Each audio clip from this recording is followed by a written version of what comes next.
அனைவருக்கும் வணக்கம். நாம் இந்த பதிவில் எதை பற்றி பார்க்க போறோம் என்றால், மனித வாழ்வின் முக்கிய அங்கமான குழந்தை பாக்கியத்தை பற்றி பார்ப்போம்.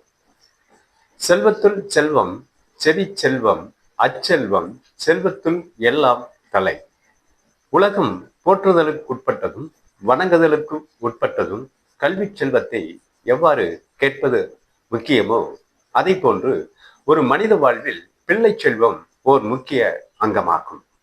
இதை நம் முன்னோர்கள் ஆண் பெண் இருவாளருக்கு திருமண நிகழ்வு நடத்துகின்ற பொழுது அன்றைய கால நேரப்படி நாள், திதி, யோகம், கரணம், நட்சத்திரம் இவைகள் அறிந்தும், கோச்சார கிரக நிலை அறிந்தும், சூரியன் சந்திரனை கடக்கின்ற பொழுதும் சூரியன் செவ்வாயை கடக்கின்ற பொழுதும் கால நேரங்கள் அறிந்து முகூர்த்தங்கள் நடத்தப்பட்டது என்பது முன்னோர்கள் வழிமுறை.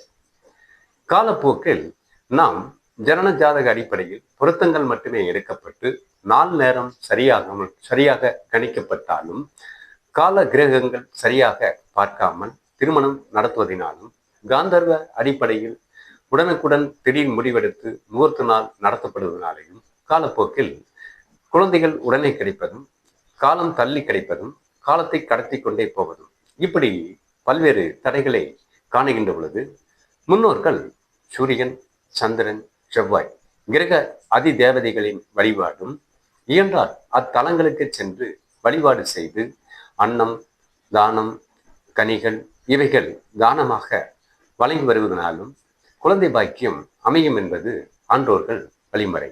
நன்றி, வணக்கம்.